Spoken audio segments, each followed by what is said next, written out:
어느 작은 한 동네에 30년 동안 그곳에서 유창한 언변과 또 성우 같은 목소리로 많은 손님들을 매료시킨 연극 배우가 있었습니다.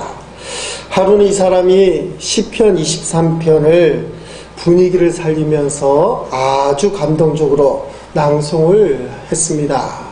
그래서 그 낭송을 들은 많은 사람들이 우레와 같은 박수를 쳐주는 것입니다. 그랬더니 그 낭송을 듣던 한 사람이 구석에 앉아 계셨는데 백발이 성성하신 어르신이 자리에서 일어나시는 것입니다. 그분이 하시는 말씀이 나는 오늘로 100살이 되는 탐 놀린스라는 목사입니다. 저도 시편 23편을 좋아하는데 한번 암송해 보겠습니다. 오늘로 100살이 되는 목사님이 시편 23편을 암송하겠다는 거예요. 여러분 같으면 마다하겠어요? 목사님 됐어요. 그만해주세요. 아무도 없잖아요. 그래서 이 탐 놀렌스 목사님이 백발이 성성하신 분이 눈을 지그시 감고는 시편 23편을 이제 묵상하는 겁니다. 여호와는 나의 목자시니 내게 부족함이 없으리로다. 그가 나를 푸른 풀밭에 두시며 쉴만한 물가로 인도하시는도다. 이분이 그 시편을 암송하는데 이 백발이 성성하신 백세라신 할아버지 이 볼에 눈물이 이렇게 흘러내리는 겁니다. 그랬더니 그 암송을 듣는 이 청중들이 조용히 있었어요. 깃털이 하나 떨어져도 소리가 날 만큼 그 낭송 소리만 퍼지고 사람들은 침묵 가운데 있는데 희한한 일이 벌어지는 겁니다. 사람들의 눈가에 눈물이 맺히기 시작했어요. 그 목사님 눈가에만 눈물이 흐르는 것이 아니라 듣는 사람들도 눈물을 함께 흐르기 시작하는 거예요. 30년 동안 그 음식점에서 많은 사람들에게 환영을 받고 방금 5분 전에 시편 23편을 낭송을 했던 이 연극 배우가 충격을 먹었어요. 그래서 암송이 끝난 다음에 목사님을 찾아갔습니다. 목사님, 저도 목사님하고 똑같이 시편 23편을 낭송을 했는데 왜 이렇게 사람들의 반응이 다를까요? 그랬더니 목사님 하시는 말씀이 선생님도 시편 23편을 잘 하시고 낭송을 참 잘하셨습니다. 그런데 다른 점 한 가지가 있다면 저는 인생을 살아오면서 시편 23편에 나와 있는 목자가 누구인지를 정확하게 알고 있습니다. 아마 선생님하고 나하고의 가장 큰 차이는 시편 23편을 암송하느냐가 아니라 그 목자가 어떤 분인지를 알고 있느냐, 아마 그 차이 같습니다. 그렇게 고백을 하는 거예요. 여러분 시편 23편 잘 외우셔야 돼요. 우리가 2012년도 주일마다 시편 23편을 6절인데 쪼개서 여기까지 왔어요. 근데 그게 암송이 목적이 아니라는 것이죠. 암송을 못해도 그 속에 계신 주님이 내 마음에 들어오신다면 저는 개인적으로 2012년도 말씀이 너무 귀해요. 성경에 대해서 새로운 시각이 열리고 머리로만 생각했던 하나님을 손으로 붙잡는 계기가 되고 여러분에게 있어서 선한 목자 되신 주님은 도대체 어떤 분입니까? 어떻게 느껴지십니까? 우리의 부족함을 가만히 보고 계지 않고 그것을 채워주시는 푸른 풀과 쉴만한 물가로 인도해 주시는 그런 주님, 사망의 음침한 골짜기에 있을 때 눈동자같이 우리를 지켜주시는 그런 좋으신 주님, 그런 주님을 경험하고 이 시편 기자는 마지막 말씀이 내가 여호와의 집에 영원히 살리로다. 내가 하나님의 집에 영원히 살고 싶습니다. 이게 현실적인 고백이에요. 다음 주쯤에 아마 정말 주의 전에 거하기 원합니다. 내가 주의 장막에 문지기가 되더라도 주의 집에 있길 원합니다 하는 다윗의 심정을 느끼게 될 거예요. 사랑하는 성도 여러분, 여러분에게 있어서 주님은 누굽니까? 여러분의 인생에게 정말 감사의 눈물을 흘리게 하실 수 있는 분이 시편 23편에 나와 있는 우리의 목자가 되셔요. 시편 23편에 나와 있는 목자 되신 주님은 요한복음 10장에 오니까 요한복음의 특징이 있습니다. 나는 선한 목자다, 나는 양의 문이다, 이렇게 표현되어 있는데, 특별히 오늘은 양의 문이다 라고 말씀하신 예수님의 선포, 그 선포를 근거로 말씀을 나누려고 합니다. 본문 요한복음 10장 9절 말씀 우리 읽어보시겠습니다. 내가 문이니 누구든지 나로 말미암아 들어가면 구원을 받고 또는 들어가며 나오며 꼴을 얻으리라. 아멘. 만약 여호와의 집에 문이 있다면 그냥 그 문자 그대로 그 문은 바로 예수님이라는 것을 분명하게 말씀해주고 있습니다. 오직 예수님을 통해서만 아버지의 집, 하나님의 집, 여호와의 집, 천국에 들어갈 수 있기 때문입니다.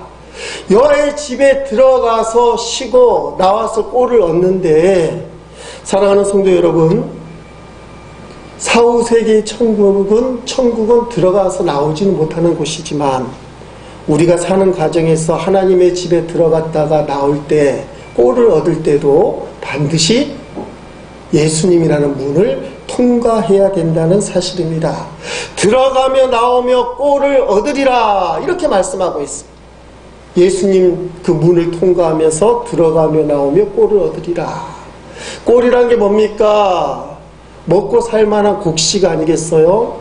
쉽게 말하면 돈, 여러분에게 힘있게 할 권력, 형통, 명예, 환우들에게는 건강, 이런 게 꼴이라고 얘기할 수 있어요. 영적으로 보면 마음의 평안, 기쁨, 이런 꼴을 누구를 통해서 얻을 것이냐? 나가고 들어오며 꼴을 얻으리라. 양의 문, 예수님을 통해서만 그 꼴을 얻어야 된다, 그 말씀입니다. 여러분, 이 7절에 나와 있는 양의 문이다 라고 얘기하니까 성경 말씀이 그렇게 되어 있으니까 아멘은 하지만 사실 손에 안 잡히잖아요. 양의 문이 도대체 뭐고? 근데 우리는 이게 낯설은 표현이지만 예수님 당시 살던 팔레스타인 지방에 가면 양의 문이다 하면 다 아는 거예요. 존 데비스라는 사람이 예수님이 사셨던 팔레스타인 지역에 거기서 양치는 목자들을 대체적으로 베두인이라고 그럽니다. 그래서 예수님의 상황을 알기 위해서 베두인과 열흘쯤을 같이 살았어요. 그리고 그 사람이 쓴 책이 더 퍼펙트 세퍼드, 완벽한 목자, 이런 책을 출간을 했는데 그분의 경험입니다. 어느 날 하루는 야영을 하게 되었습니다. 들판 광야에서 야영을 하게 되는데 베두인 목자가 임시우리를 치는 거야. 임시우리를 치고 양떼를 그 속에 다 들여보낸 다음에 그 다음에 이 존에게 이야기하기를 저 구석에 가서 주무십시오. 그러면 양들이 당신을 괴롭히지 않을 겁니다.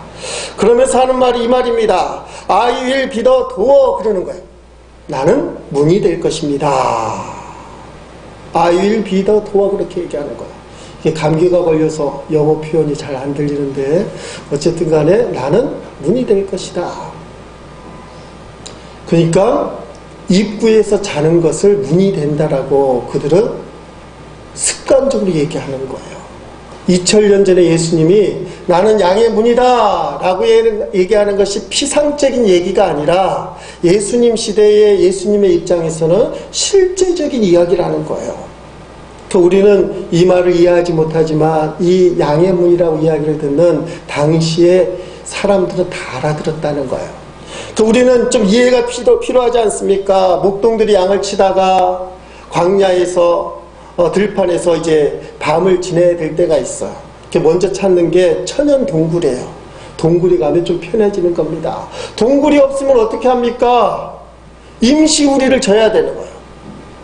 그래서 나무하고 돌을 쌓아놓기 시작하는 겁니다. 그리고 그 위에는 가시덤불을 놓는 거예요. 그러면 우리 속에 있는 양은 바깥으로 뛰쳐나가지 못하고 양떼를 호시탐탐 노리는 늑대나 이리는 그 담을 뛰어넘을 수가 없어요. 그리고는 왔다 갔다 할 수 있는 통로를 만드는데 일단은 문을 만들지 않아요. 입구에 문을 만들면 번거로운 것 같아요. 그 대신에 문 역할을 하는 목자가 그 입구에서 잠을 자는 겁니다.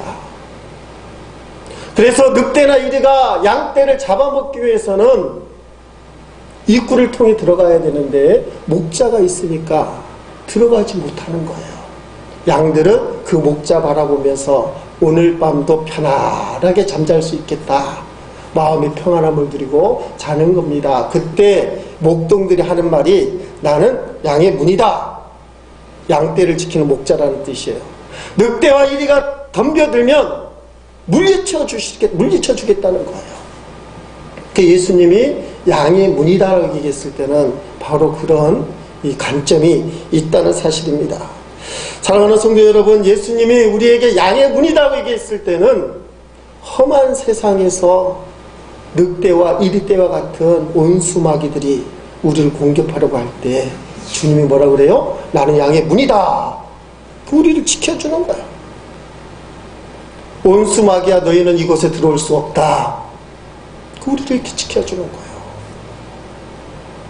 여러분, 양들은 그 입구로 목자의 보호 가운데 왔다 갔다 할 수 있어요. 그런데 늑대와 이리들은 입구로 못 들어가니까 겨우 생각하는 방법이 뭐예요? 다른 데를 돌아가서 넘어서 들어가는 방법밖에 없다는 겁니다. 그래서 오늘 본문 1절 말씀에 그 문을 통하지 않고 양의 우리를 다른 데로 가서 넘어가는 자들을 절도는 도둑놈 아니에요? 도둑놈이고 그 다음에 강도다. 정상적이지 않다는 거예요. 생각해 보세요. 양떼가 입구를 놓고 담을 넘어간다. 그 양일까요? 뭘까요? 모르겠어요. 목자 입장에서 보면 정신없는 양 이렇게 될지 모르지만 담을 뛰어넘는 것은 도둑놈, 강도다. 여러분, 성도는 하나님의 어린 양인데 오직 예수님을 통해서만 들어갔다 나왔다. 그렇게 해야 된다는 것입니다. 그것이 성도의 삶이고 여호와의 집, 하나님의 집 천국에 들어가는 문은, 정상적인 문은 오직 한 문은 예수님밖에 없다는 거예요.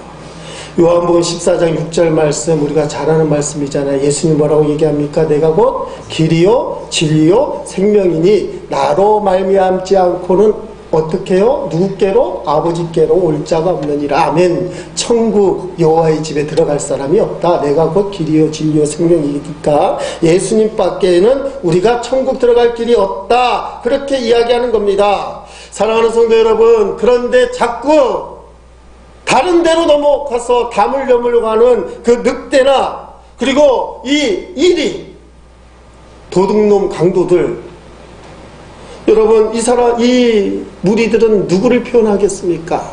오늘날에 여러분들을 죽이려고 하는 마귀, 원수입니다. 그들의 목적은 무엇일까요? 10절에 잘 나와 있습니다. 우리가 잘 아는 말씀입니다. 한번 같이 읽겠습니다. 도둑이 오는 것은 도둑질하고 죽이고 멸망시키려는 것뿐이요 내가 온 것은 양으로 생명을 얻게 하고 더 풍성히 얻게 하려는 것이라. 아멘. 여러분, 예수님이 유일한 문임에도 불구하고 다른 데로 넘어가야 한다고 주장하는 사람들은 이단들인데요, 이 이단들은 도둑놈이에요. 오직 예수로만 충분히 구원을 받을 수 있음에도 불구하고 예수로만 구원을 받을 수 없다고 주장하는 모든 사상은 성경적으로 얘기하면 강도놈들이에요. 행여나 여러분 중에 예수님 구주를 영접하고 구원받는 그렇게 쉬운 게 구원이라면 진짜 구원이겠습니까? 하는 사람들, 뭔가 착한 일을 해야 되지 않겠습니까? 업적을 쌓아야 되지 않겠습니까? 그렇게 얘기하는 사람들 강도라는 거예요. 십자가에 달리신 예수님 그분만이 어떻게 우리의 구주가 됩니까? 그 구원은 완성이 아닙니다. 다른 뭐가 더 필요하다고 얘기하는 사람들, 그 사람들은 도둑놈이에요. 제가 쌍욕을 하듯이 얘기해서 죄송하지만 제가 한 말이 아니잖아요. 성경이 좀 점잖게 절도요, 강도에 되지만 우리가 하는 말로 얘기하면 도둑놈아, 강도야. 그렇게 되는 거예요. 여러분 주변에서 예수 외에 다른 방법으로 구원을 받는다. 그때 속으로 뭐라 그래요? 직접 얘기하면 그 사람 기분 나빠하니까 속으로 뭐래? 도둑놈아, 강도야. 사도행전 4장 12절 말씀 우리 읽어보십니다. 다른 이로서는 구원을 받을 수 없나니 천하 사람 중에 구원을 받을 만한 다른 이름을 우리에게 주신 일이 없음이라 하였더라. 아멘. 여호와의 집에 문이 되시는 예수님만을 통해서만 천국을 간다는 거예요. 우리는 오직 예수님밖에 없다는 사실입니다. 여러분, 왜 예수님이 우리에게 유일한 문이 되시고 선한 목자가 되십니까? 오늘 본문에 나와 있잖아요. 우리를 위해서 죽어주신 분이기 때문에 그래요. 저와 여러분이 죽어야 될 그 자리에 예수님이 생명을 주었기 때문에 그래요. 죄는 내가 졌지만 아무런 죄가 없으신 하나님의 아들 예수 그리스도가 하나님과 동등됨을 취하지 않고 이 땅에 내려오신 사건이 성탄절 사건이에요. 그분은 이 땅에 오실 때 베들레헴 마구간 말구유통에 누우셨어요. 낮고 낮은 인간의 모습으로 오신 거예요. 저와 여러분을 구원하기 위해서 그랬다는 겁니다. 털끝만한 죄가 없으신 그분이 저와 여러분의 죄를 대신해서 십자가에서 죽으시는 겁니다. 그리고 우리에게 생명을 주시고 구원의 문을 활짝 열어놓으신 거예요. 그러므로 예수님 믿으면 누구든지 구원을 받는다. 이것이 구원받는 유일한 길이라는 거예요. 여호와의 집에 들어가는 영생은 오직 예수님밖에 없다. 오직 예수님만이 구원의 문, 여호와의 집의 문, 천국의 문이다 라는 것입니다. 여러분, 그렇다면 우리가 이 구원받은 성도로서 죽어서 천국은 아직 안 갔잖아요. 우리가 이 삶 가운데 구원받은 성도로서 어떻게 살아야 될 것인가? 그걸 우리가 생각을 해야 돼요.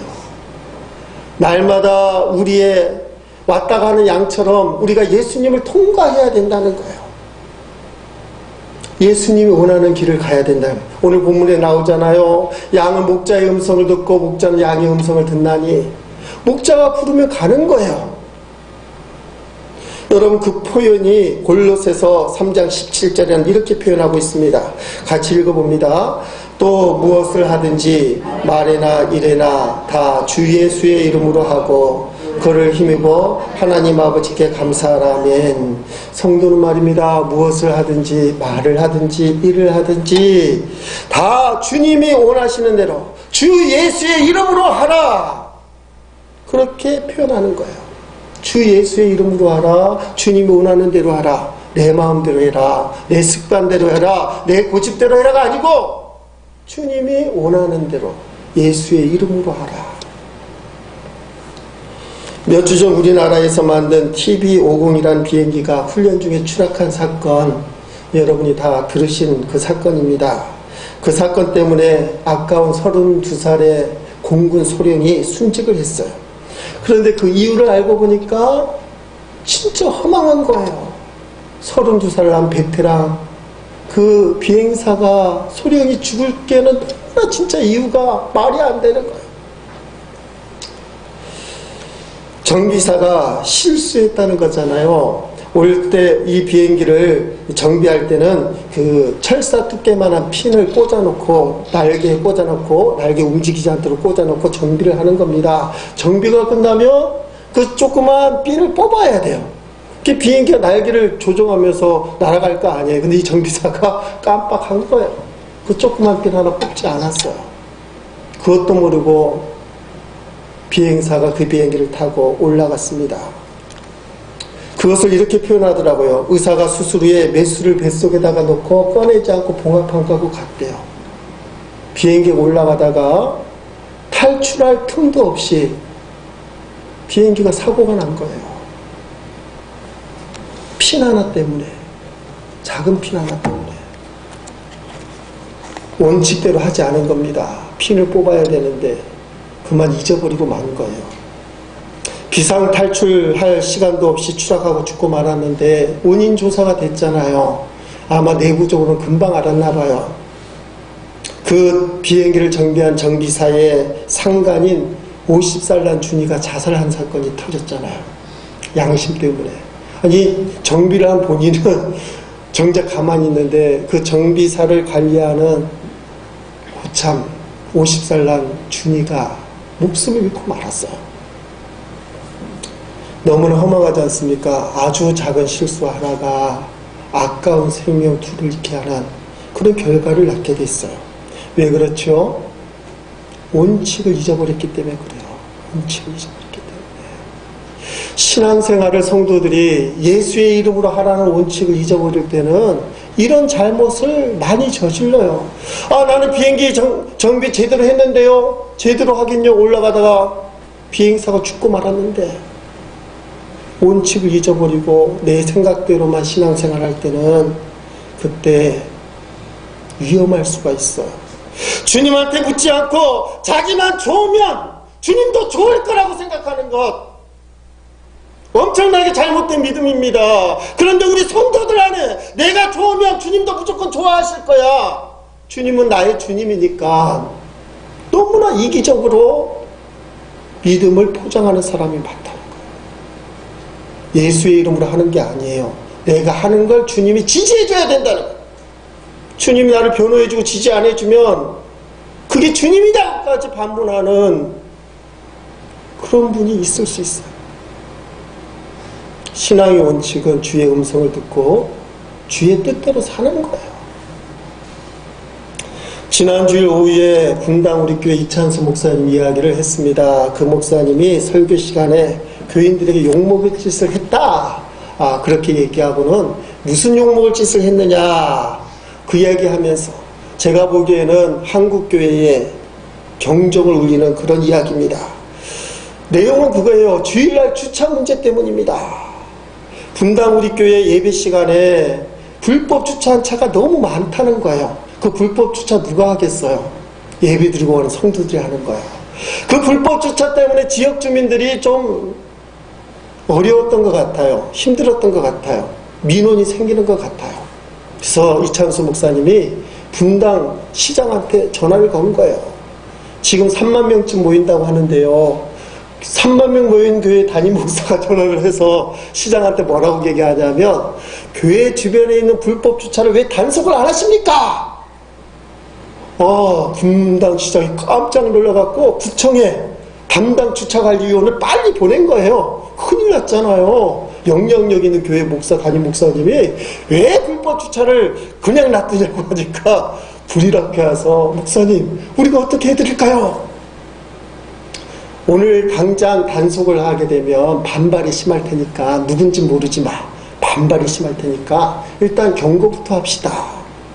그래서 그 주간에 분당 우리 교회 주변에다 앞으로 불법 주차는 단속합니다. 현수막이 막 걸려있더라는 거야. 그래서 이찬수 목사님 뭐라 그래요? 내가 여러분에게 욕먹을 짓을 했습니다. 그렇게 얘기하는 거야.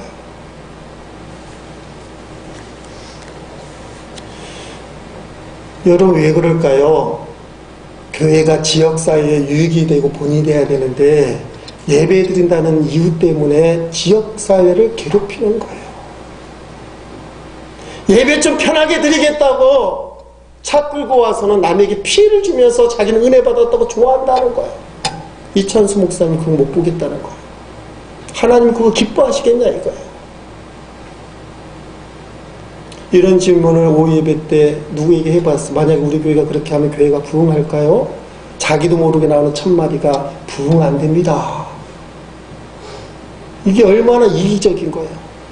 우리 교회는 주차 문제는 아직 심각하지 않아요. 혹시나 예배드리러 왔다가 우리 주변에 될 데가 없어 남의 집 대문이나 가게 하는 입구에 들게 될 경우에는 경운초등학교 가서 대시면 돼요. 아마 통통 비어있을 거예요. 3분이면 됩니다. 걸어서 3분이면 되는데 그걸 못 참고 남에게 피해를 주면서 예배를 드리는 것은 문제가 있는 건 아닐까.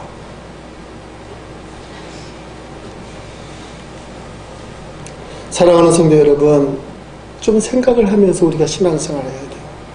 내가 은혜를 받는다는, 내가 유익이 된다는 명분이 남에게 피해를 주는 것을 옹호하는, 정당하는 것이 될 수는 없어요.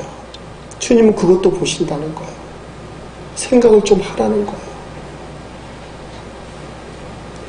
은혜를 받는 방법도 원칙이 있다는 걸 꼭 기억해야 됩니다.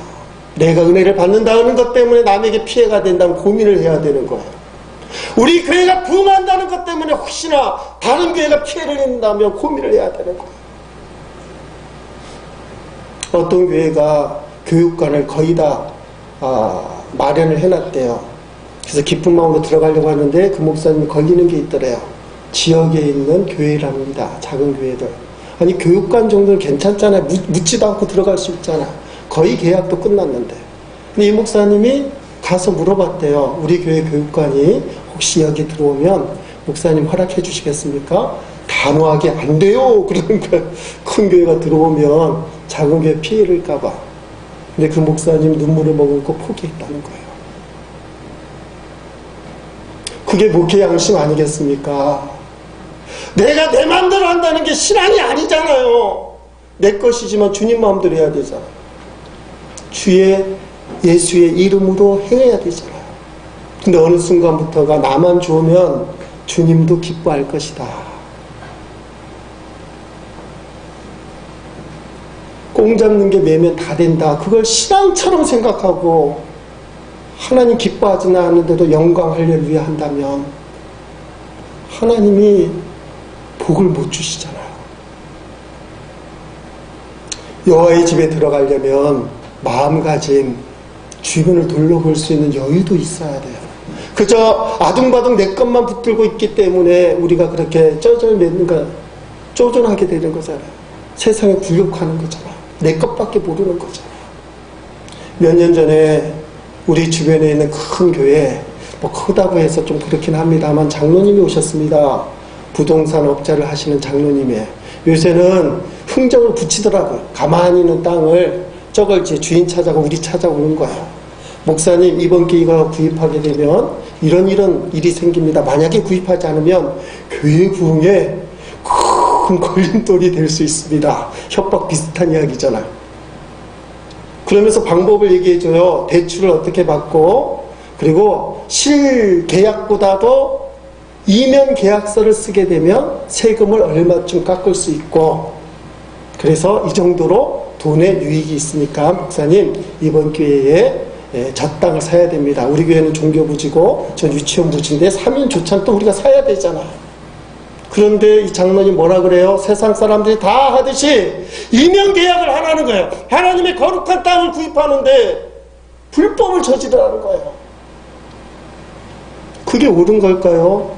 장로님은 아무 고민 없이 거룩한 성전 부지를 구입하는데 이면 계약을 해서 그 남는 돈으로 하나님께 영광 돌리라는 말일까요? 고민을 해야 돼요. 제가 부목사 할 때 노트북을 잃었습니다. 부목사 월급이 그래요. 생활비가. 우리 집사람하고 고민을 하다가 언뜻 나오는, 제가 실수하는 거예요. 중고 컴퓨터 노트북을 좀 사다 놓을까, 예배용으로. 부목사용이기도 하고 예배용이기도 한데.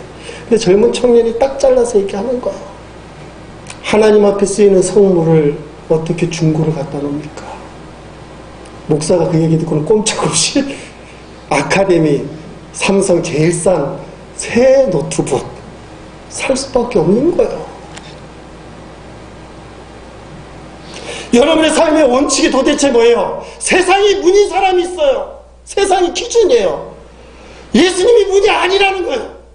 세상 문을 자기 마음대로 오고 들어가면서 은혜 받았다고 얘기하고 하나님께 영광 돌린다고 그래요. 그 문은 세상 문이에요. 하나님의 집은 예수님의 문으로 들어갔다 왔다 해야 되는 거예요. 기분이 나빠도, 손해를 보도, 손가락질을 받아도 우리는 세상 기준이 아니잖아요. 세상 문으로 안 가는 거잖아요. 예수님이 문이니까 예수님 문을 향해 가는 거예요. 그게 성도가 들어가야 되는 문이에요. 왜 성도가 자꾸 세상 문을 향해 비집고 들어가려고 합니까? 그러니까 신앙생활이 막 꼬이는 거예요. 사랑하는 성도 여러분, 내가 들어가야 되는 문, 지금 들어가고 싶은 문이, 또 들어가는 방법이 주님이 원하는 것이냐, 주님이 원하는 문이냐, 예수님이 문이냐, 아니면 나도 모르게 세상으로 들어가고 있느냐, 생각을 해야 되는 것입니다. 사랑하는 성도 여러분, 예수님의 문으로 들어가고 나오라는 말은 예수님의 입장에서 생각을 해보라는 거예요. 예수님의 입장에서. 예수님의 입장은 어떤 입장입니까? 목숨을 우리에게 주는 입장이에요. 그러면서 뭐라고 그래요? 너희도 받았으니 주라고 돼 있어요. 성도들이 너무 받는 것에 익숙해 있어요. 목사인 저도 받는 것에 너무 익숙해 있어요. 어저께도 우리 집사람이 식사를 산다고 다미약국찜 다 데리고 갔는데 다미약국찜 주인이 내겠다는 거예요. 뭘 씹으냐고. 아이 잘 된대요. 그러는 거야. 내겠다고 하면 끝까지 내야 되잖아요. 근데 그거 못 냈어요. 목사가 얻어먹는데 이게 타성이 젖어서 다음에 꼭 내도록 하겠습니다. 받는데 너무 익숙해 있어요. 받는 게 은혜라고 얘기하고 있어요. 그게 은혜 맞습니다. 근데 큰 은혜가 아니에요. 받는 건 자기밖에 모르는 거잖아요. 여러분, 받는 자가 복이 있어요? 주는 자가 복이 있어요? 답은 너무 잘 알아요. 사도행전 20장 35절 말씀 읽습니다. 범사에 여러분에게 모범을 보여준 바와 같이 수고하여 악한 사람들을 돕고 또 주 예수께서 친히 말씀하신 바 주는 것이 받는 것보다 복이 있다 하심을 기억하여야 할지니라. 아멘. 몇 년 전에 어떤 성도가 저를 찾아와서 하는 말이, 우리 교회도 모임 대학 같은 거 해서 시에서 지원을 많이 받아서 예배학을 좀 멋있게 지어봅시다 그러는 거예요. 그 뒷면에는 뭐예요? 목사가 얼마나 멍청한지 그 눈먼 돈 지원도 못 받고 아직도 예배당 그 모양이냐 그 말이에요.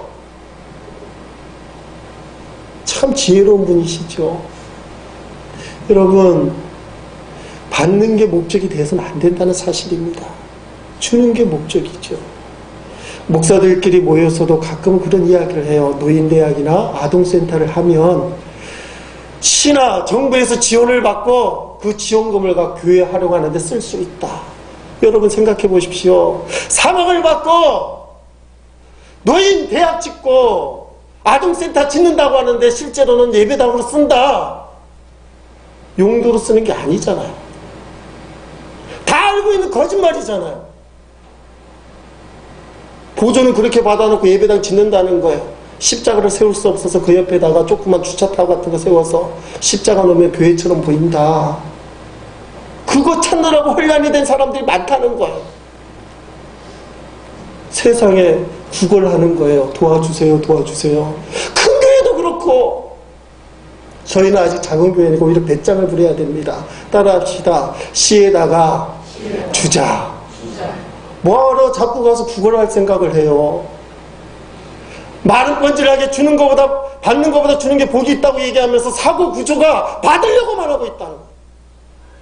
우리 교회가 부흥하면 이 시청에 사는 어려운 지역 주민들을 위해서, 노약자 장애우들을 위해서 복지관을 지어서 기증할 수 있는 거예요.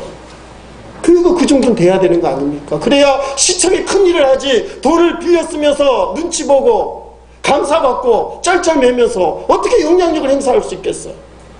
시키는 대로 할 수밖에 없는 처지가 돼. 세상에 휘둘리는 거예요. 교회가 그런 식으로 가다 보니까 받으려고만 하다 보니까 세상이 주니까 세상에 힘이 있잖아요. 왜 자세를, 당당한 자세를 포기하려고 하는 거예요? 여러분, 성경 말씀대로 주님이 원하는 건 주는 거예요. 주는 데 힘을 써야 돼요. 근데 자꾸 받는 게 은혜다, 받기만 하면 좋다라고 착각하는 거, 양의 문을 정말 오고 가는 사람이 아니라는 거예요. 주님은 십자가에서 생명까지 우리에게 줬는데 너는 왜 그거 받고도 더 받으려고 하느냐? 별것 아닌 것 같고. 그 줄 마음을 먹어야 돼요. 저는 단호하게 줄 마음을 먹고 있어요. 달력이 인쇄가 됐는데요, 내년도는 주는 해예요. 무조건 주려고 생각해요. 우리 내부적으로 어려운 분들, 힘든 분들, 소외분들도 돌봐야 돼요. 그런 시스템이 돼야만 우리가 바깥을 향해서 베풀 수 있을 거예요. 나눌 수 있을 거예요. 줄 수 있을 거예요. 그걸 놓고 기도하는 중이에요. 심야기도회 때 거의 다진 것처럼 말씀을 드렸지만 아직 더 이제 다듬으려고 하는 거죠.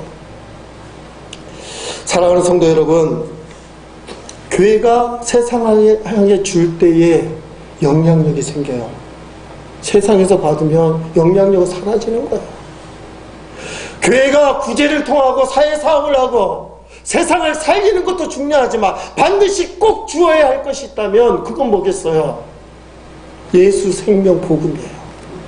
이것만큼은 꼭 줘야 된다.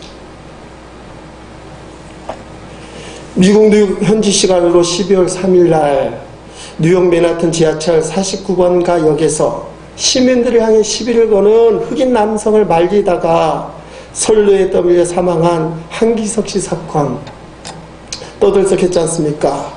이 한 씨의 사고 직전의 사진을 뉴욕 포스트가 커버 스토리에 실렸어요. 그래서 이것 때문에 인류를 저버린 특종 욕심이라고 지금 들끓고 있어요. 한 사진을 좀 보십시다. 저 사진이에요. 잘 안 보일지 모르지만 이 밑에 있는 분이 한기석 씨예요.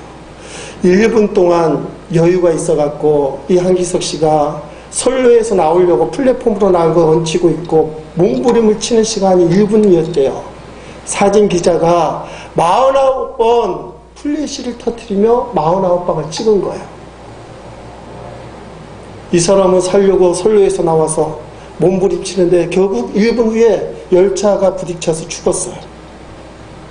49번 플래시를 터뜨리고 사진을 찍고는 그 중에 저 사진을 그 뉴욕 포스트 커버 스토리에 실렸어. 제목이 뭐냐? 이 남자는 곧 죽는다. 무시무시한 제목을 싣고 실은 거예요. 기자가 보도 욕심이 있어야 되잖아요. 그런데 그것도 정도 나름이잖아요. 보도가 중요하냐? 생명이 중요하냐? 당연히 천하보다 귀한 목숨이 중요하다는 거예요. 교회가 교회 일 한다고 하면서 생명을 살리지 못하고 성도가 자기 일 한다고 하면서 생명을 살리지 못하면 사명 감당하지 못하는 거예요. 저렇게 세상을 히트치는 명사진을 남길 수 있을는지 모르지만 주님 앞에 가면 아마 엄청난 정죄를 받을 거예요. 49번 플래시는 잘 터뜨린지 모르지만 사람할 노릇이 아니잖아. 그 1분이라는 시간 동안에 손을 뻗고 끄집어냈으면 살릴 수 있었는데 자기 일에만 열심히 한 거예요. 여러분 모습은 어때요? 난 내일 열심히 합니다. 그것만으로는 모든 게 옳은 것은 아니라는 것을 우리가 기억해야 됩니다. 여러분, 진정한 행복은 끝이 좋아야 진정한 행복이에요. 여호와의 집에 들어가야 영생을 얻고 영원한 행복을 누릴 수 있어요. 여호와의 집에 못 들어가면 이 땅에서 아무리 부자와 같이 잘 살아도 지옥이 떨어져가는 불행한 인생이에요. 그렇기 때문에 하나님의 집, 여호와의 집 문으로 사람들을 이끌어오는 것, 이건 교회가 가장 우선으로 해야 할 일, 세상에게 가장 먼저 주어야 될 생명복음이라는 거. 이번 성탄절 축제에 이웃과 지인들을 초청할 수 있길 바랍니다. 우리가 11월 18일 영적 추수감사주의를 지나면서 전도 대상자 리스트를 확보를 했어요. 그 확보 가운데 성탄절을 맞으면서 사실은 우리 성교위원회 모이면서 여력이 안 되니까 그럭저럭 적당하게 지나가기로 마음을 먹었어요. 결의를 했어요. 근데 하나님이 그런 게으름과 안일주의를 그냥 두지 않았어요. 너희가 그 전도 대상자를 품고 날마다 기도하는 그 뜨거움이 있는데 왜 그것을 그냥 사그라들게 만들려고 하느냐. 연못 성도들에게 열정을 품게 하시고 계획을 하게 하셔요. 준비하게 하셔요. 생각지도 않은 계획들이 막 세워지고 있고 아마 놀라운 일들이 생길 거예요. 제가 영적으로 그 사건들을 가만히 진단해 보니까 하나님이 가장 안타까워하는 마음이 영혼 사랑인데 너희가 11월 18일 날 작정하고 기도했던 그 영혼들을 왜 묻어두려고 하느냐. 주님 그 기도를 받으신 것 같아요. 그 기도를 받으시고 어떻게든지 그것을 열매 맺으려고 하시는 거예요. 그래서 25일 날 지역 주민 초청하고 지인들을 초청하라는 거예요. 우리 교회는 그 일을 하려고 하지 않았습니다. 우리는 포기하고 손 내려놓을 생각을 했어요. 주님이 하게 만드시는 거예요. 사람들을 붙여주시는 거예요. 열심을 내게 하는 거예요. 그 일에 대해서 어느 누구 하나 반대하지 않고 그래 한번 해봅시다. 그 마음을 먹고 시작하게 하시는 거예요. 사람이 하는 게 아니라는 거예요. 사랑하는 성도 여러분, 천국에 들어가는 문은 오직 예수님밖에 없어요. 성도는 무엇을 하든지 말이나 일이나 주 예수의 이름으로 해야 됩니다. 예수님을 삶의 문으로 삼아야 됩니다. 다른 곳으로 돌아서 넘어가는 자는 절도요 강도예요. 받는 것보다 주는 삶을 사시기 바랍니다. 특별히 복음을 주어서 생명을 살리는 삶을 살 수 있는 저와 여러분 우리 교회가 될 수 있기를 주님의 이름으로 축복합니다.